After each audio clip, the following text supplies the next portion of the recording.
Welcome, everyone. Welcome, welcome, welcome. We've got some really skewed camera angles. Yeah, we're going to get that adjusted. But we've also got exciting modern action on Tuesday. Here at GameSwap Mason. Courtesy of Top Deck Productions. Top Deck Productions. Top Deck?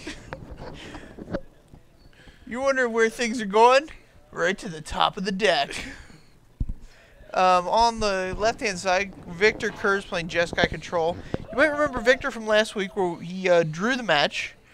I've intentionally selected this match so Victor could have some redemption.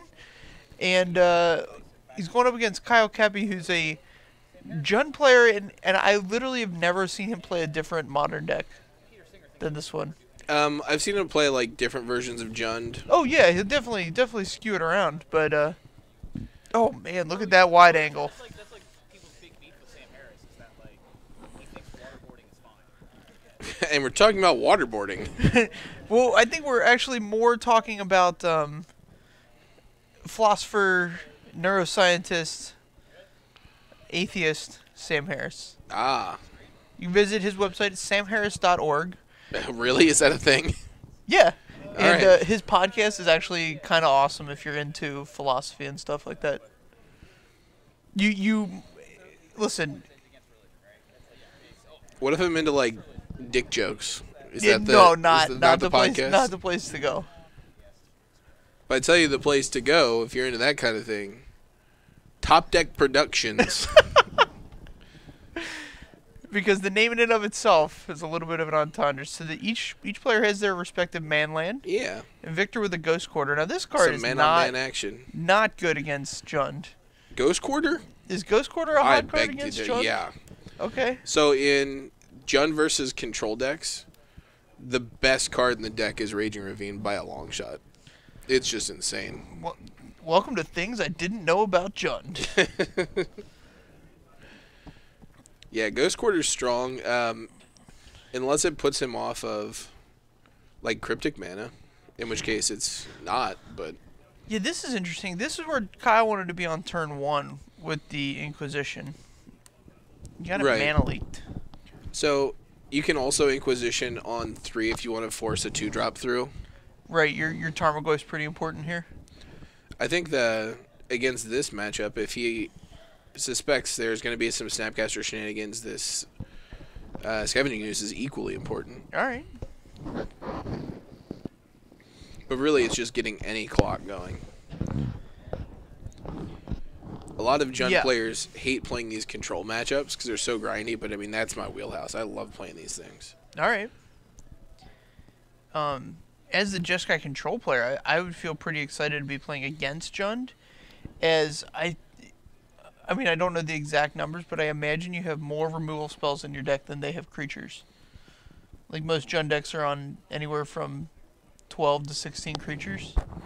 Right. And but a good Jeskai control deck could have, Lightning Bolt, Path, Helix, plus Snapcaster for all those.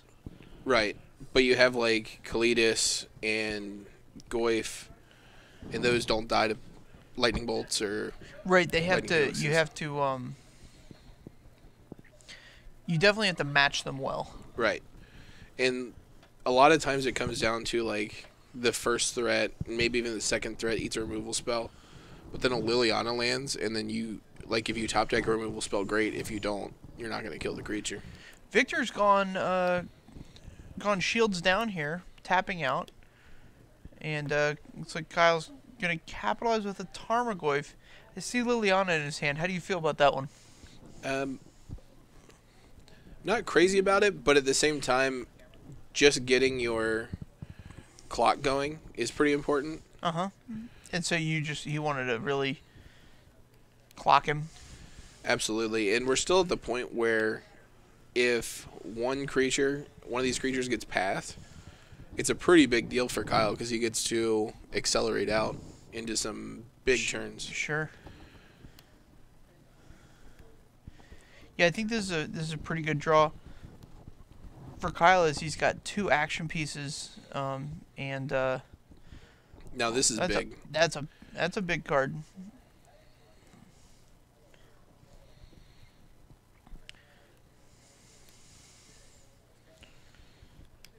Oh, jeez. 14. I don't, yeah, sure. Alright. I guess it's gonna happen. We're actually phasing, but that's alright. Yeah. It's actually alright. Yeah, it's actually... So now Kyle's in a good position where he has a land. It's a basic swamp. So pretty much whatever he draws, he could play Liliana and that. Uh-huh. So he doesn't have to discard, like, actual gas. Right. The card in his hand, the other card in his hand at that time was Terminate. Yeah, he still has a Terminate. How... I mean, that card, like, you're gonna catch, like, what? Snapcasters? I don't know. Snapcasters, Celestial Colonnades. Right. It's pretty important here because he could have just gone land, activate colony, and kill your Lily. Sure.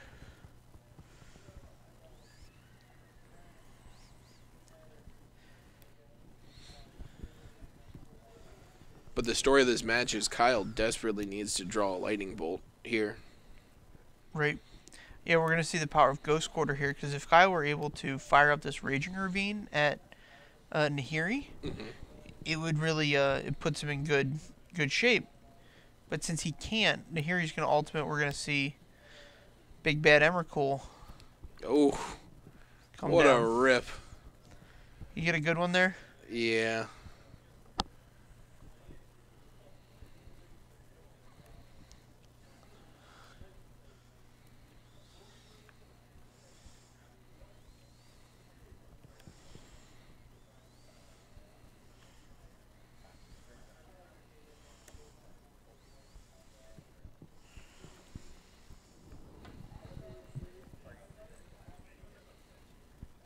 There you go. So then Nahiri goes to 7 on this turn. So he was playing around Mana Leak there. Mm-hmm. But there is something to be said for firing up the Raging Ravine and seeing if the Ghost Quarter gets activated in response. And then in response you bolt it. Oh, sure. So this is exactly the kind of spot I think. Oh, This is dueling Ghost Quarters.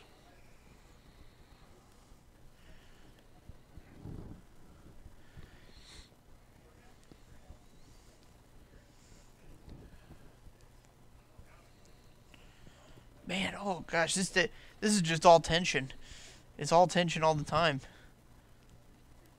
All right, Victor's gonna find another card. Another Nahiri is the order of the day.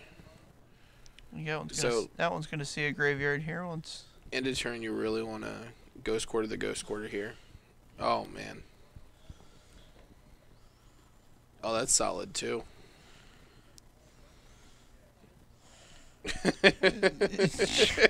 No, you don't have to spread them out.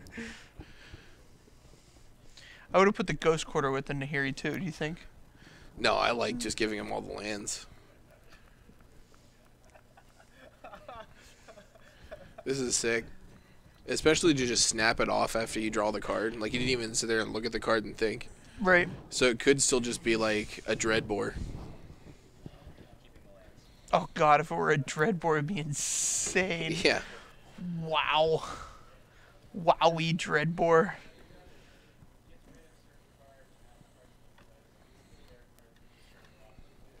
Yeah, so it brings me back to a time where I should have ultimated Liliana. Are you going to tell this like every week on the stream? It's often as Liliana Ultimates, I will. But that's a different Liliana. Listen, All right. No, go ahead. Let's hear it. I was playing against John Finkel at a Grand Prix. Had a chance to ultimate Liliana, didn't. Finkel comes back to beat me. After the match, he goes, yeah, anytime you can ultimate a Planeswalker, 99% of the time it's the right thing to do. I felt like looking at him and like, well, it probably means 100% of the time it's the right thing for me to do. And this was in limited too. I just want to point out. Oh yeah, oh yeah. It was a team sealed, the team sealed Grand Prix in Louisville.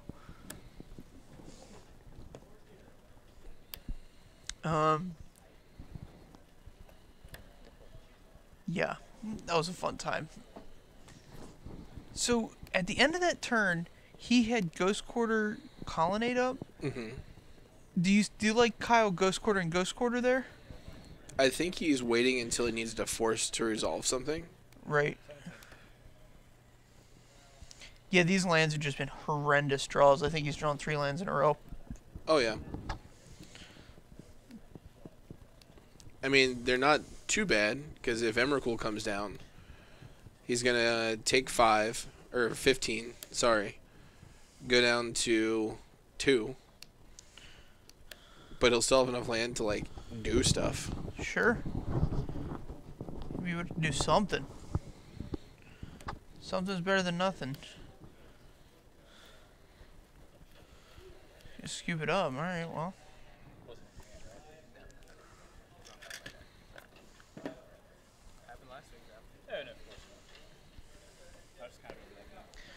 So you see Victor with his smug little grin and white Yankees hat. They're no longer in contention. Smug little grin and white Yankees hat. That's a combo right there. It's like peanut butter and jelly.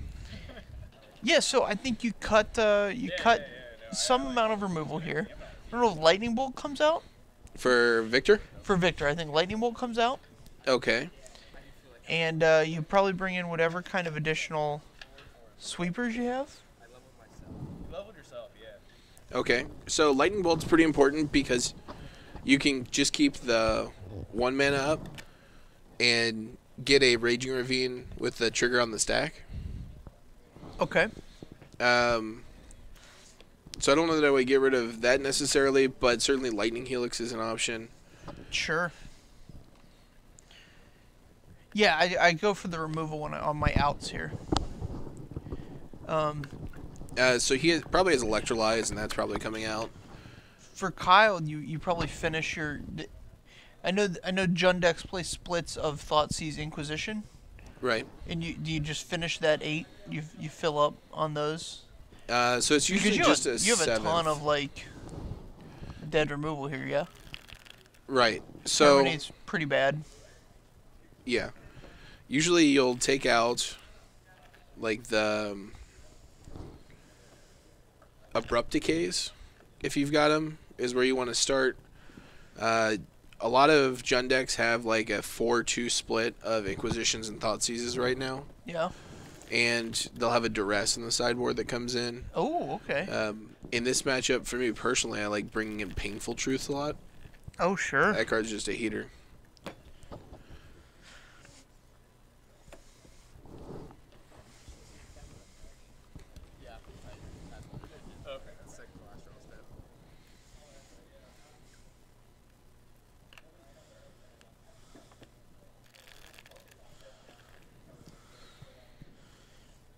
Kyle's peering around. Make sure he gets on all 3 of the cameras that are available to get on. Yep.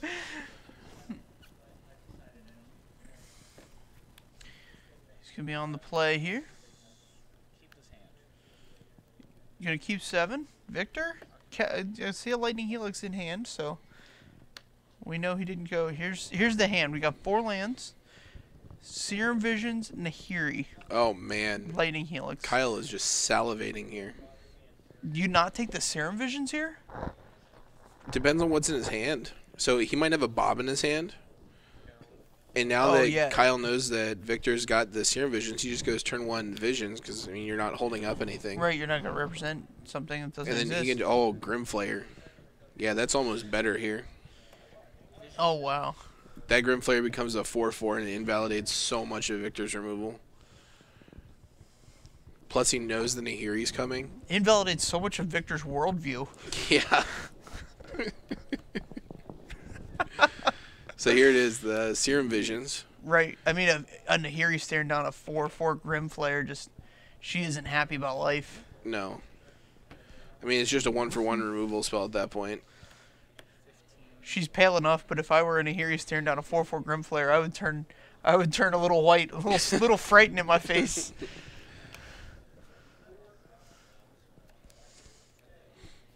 Yep, this is exactly. He's found a very strong line here.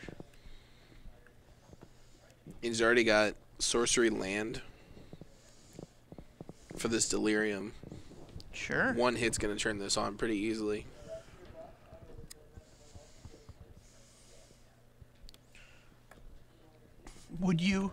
would you do something as brash as to like run a Tarmogoyf for a second Grimflayer into this? He's got a second Grimflayer. Would you run it into a counterspell?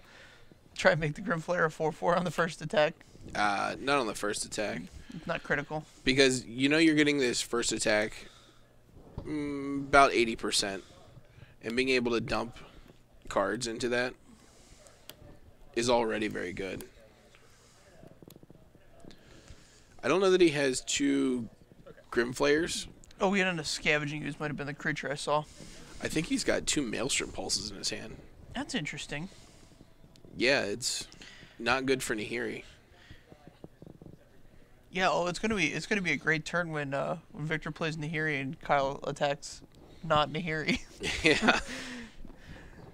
It's gonna be a funny time for everybody with Victor Curse.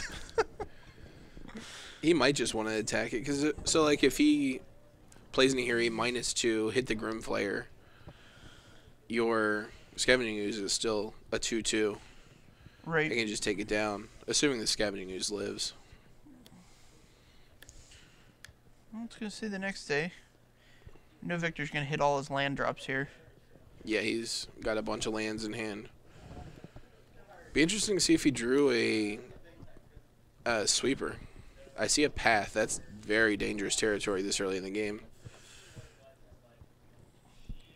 Yeah, if you path Kyle here, he plays another land. He just ravines you. Mm-hmm. Getting that ravine to 4 toughness seems like a good thing. Oh, it's huge. Like, it's totally worth taking a turn off to get that first counter on there when it's free. Yeah.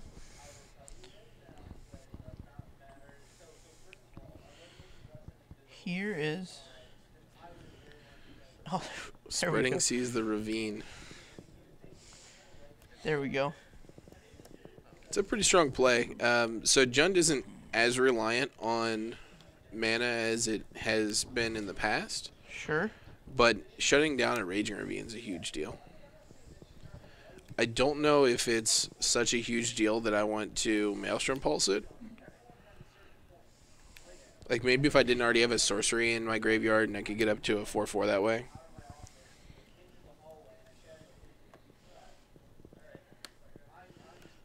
I want to find out what this third card in Kyle's hand is. It seems like there'd be value in eating the Helix Serum Visions out from under... out of Kruz's graveyard to get a... Possibly. But with this path, Maelstrom Pulse on the Spreading Seas seems much better.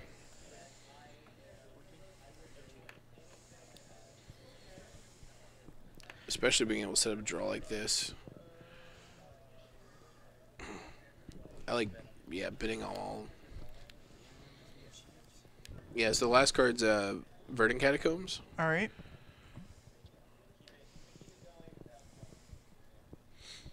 So Kyle's in a weird spot here. Maelstrom Pulse, the Spreading Seas, means he can attack the Nahiri after the Nahiri comes down here and -2 it kills the Grimflayer, and you get the free counter, which is nice sequencing.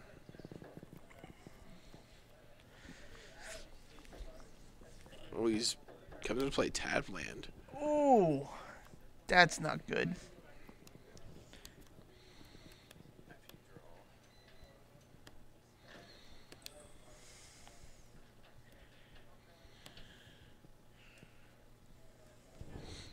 So I think the draw step was a lightning bolt for Kyle.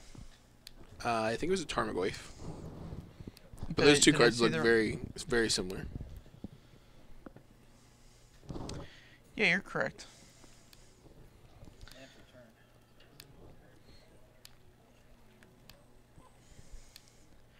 You just got to play the Tarmogoyf here, right? You Yeah. got Mana Leak protection. He's debating firing up the Ravine.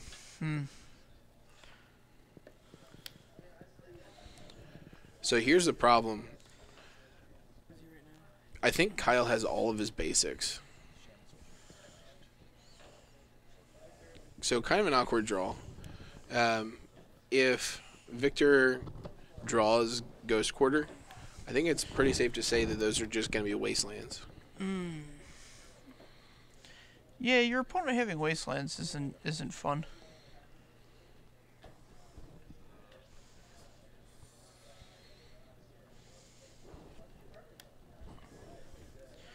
Yep.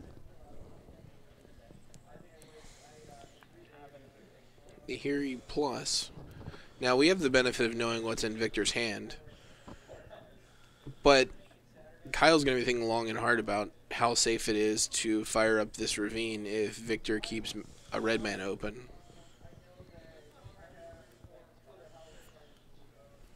Oh, and he drew the bolt.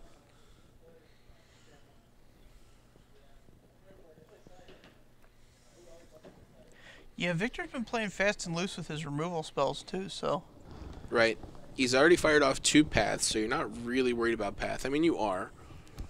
But a path on a ravine's much better than a bolt on a ravine. An Inquisition here is like the best possible draw. Grimflayer's not bad either. Not the worst, huh? Okay.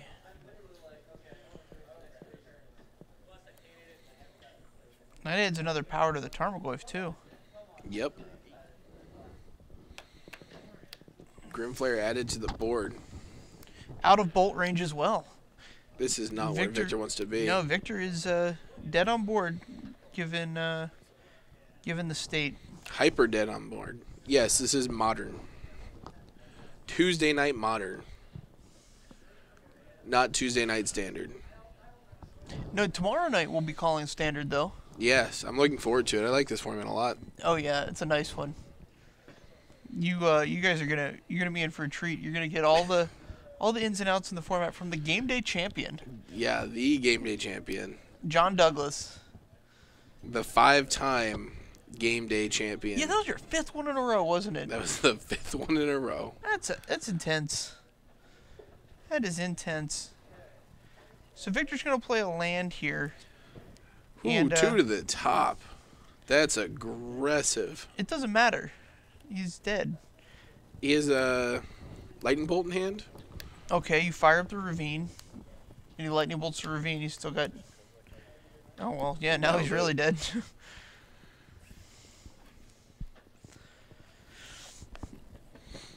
So you got to play to your outs. So if you Serum Vision's there, you. Oh, I'm not saying you shouldn't have Serum Visions. No, I know, but if he goes Serum Visions and like digs actively for a removal spell, then he can get there on like Kyle for some reason, keeping a creature back or something like that. Sure. Jake time.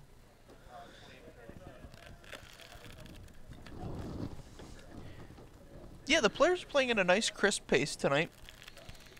I like that.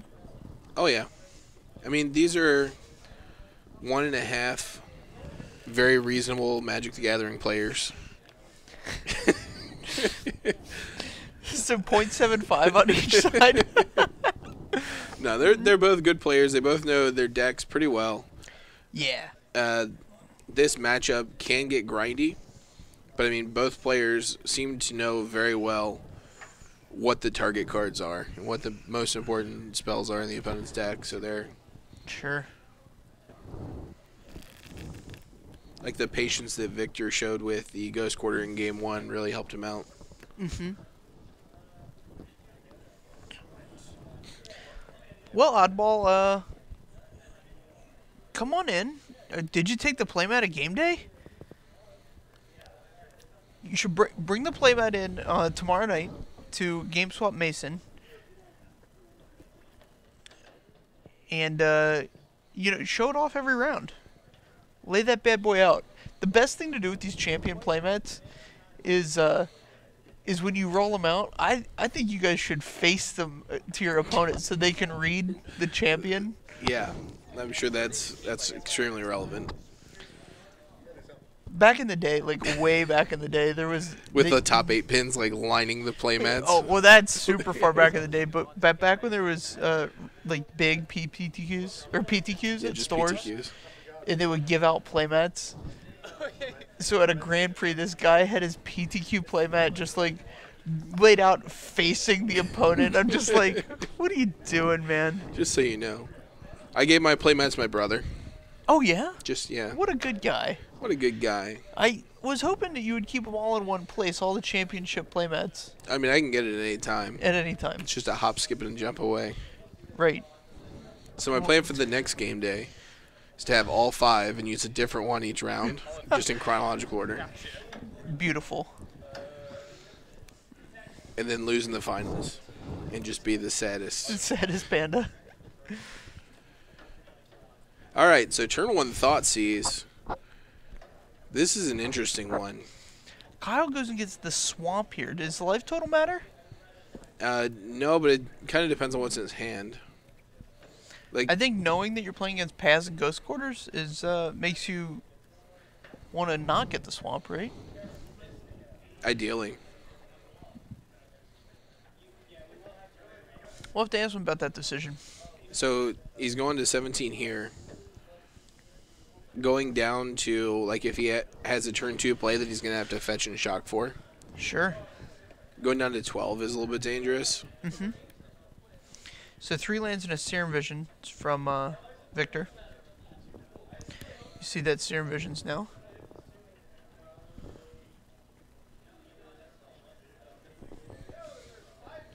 Oh, and we're going to get a turn 2 Scavenging Ooze from Kyle. Is that a Kitchen Finks behind the Scavenging Ooze? That's a Kitchen Finks. Man, if I had that Kitchen Finks, there's no way I would have been firing up a land. Oh, we're gonna get a Bob. I like the Scavenging Ooze. Oh, really? Okay. Yeah, you want to get some removal. Like, Bob's great on turn 2, but in a removal-heavy matchup, like, he's much better, like, running around, like, turn 5. Okay. And your opponent's nothing in hand. Okay. Yeah, we're seeing Lightning Bolt on Victor's side, so... If he's got, it looks like he's got a Snapcaster as well, so he's likely just going to fire up this bolt now.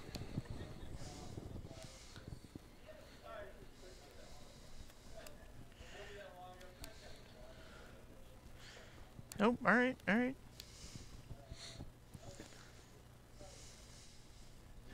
I think he's trying to get him with a Snapcaster Spell Snare. And it looks like that's going to pay off.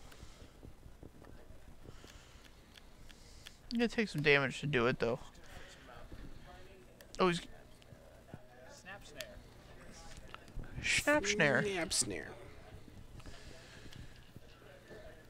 So then it looks like we're going to get Bolt on the next turn.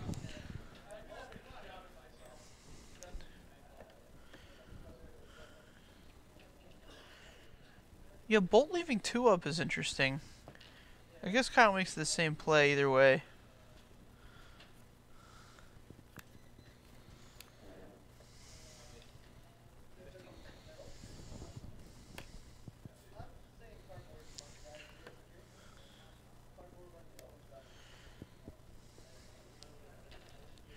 Yeah, here it comes. So you want to bolt on your main phase here, because if Kyle has a removal spell in his hand, and you try to bolt on his declared attackers, or after his declared attacks, he can kill your Snapcaster and eat it. And it's just like a free life. I want to know why Victor's putting his lands on top of his spells in his graveyard. He's putting lands on top of his Okay, spells? so he just cast the bolt. Oh, okay. Yeah, I'm not sure. It's not against the rules to rearrange your graveyard in Modern, because there aren't cards that reference. Ooh.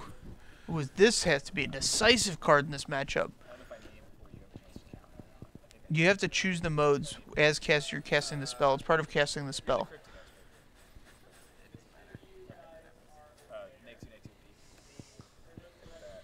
Celestial Purge.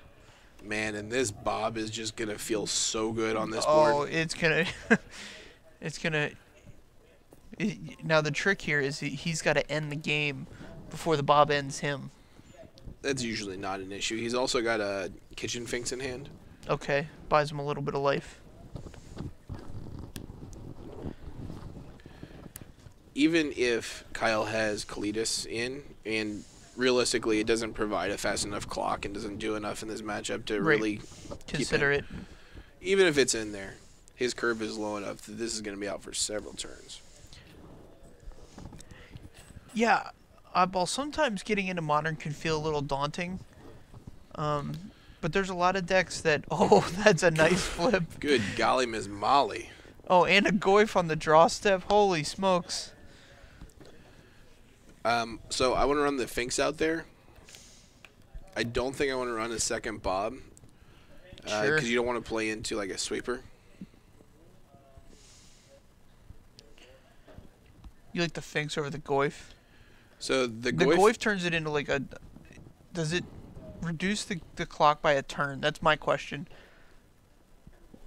That's extremely... Oh, he's all in on this. I think he's just going to cast all his spells. Yeah. No, I Yeah. like it. Yeah, so now this is a 2-turn clock. Yep. It's chunks of 8 and 8.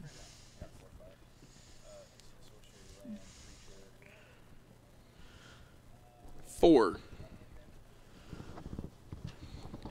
Taylor may sound like Morty, but he's much closer to Rick. Rick's the drunk, right? Yes. Oh, good. Yeah. How did I know? He's the nihilist drunk. Oh, was he a nihilist too? Oh, yeah. Gosh, this guy sounds like my buddy.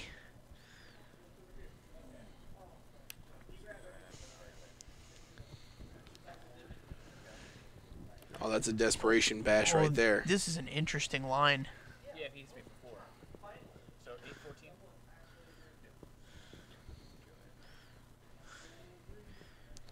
So now if he actually had the path, it would be insane, but does not. So go to 2. Oh, man.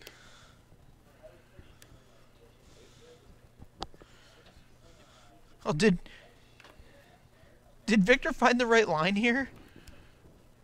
He has the kitchen finks. Well, But it's still it's so- extremely dangerous. Oh God! Whew. Oh man, this is gonna be a sweat. When was the last time you guys had a sweat? Oh God, my butthole's clenched so tight. All right, here it goes. All right, so here's what he needs to do. He needs to resolve one of them, put it in his hand, Oh, yeah. and if it's a terminate, he can terminate his guy. But it still goes on the stack. No, the guy's on the stack, but you can gain 2 life before.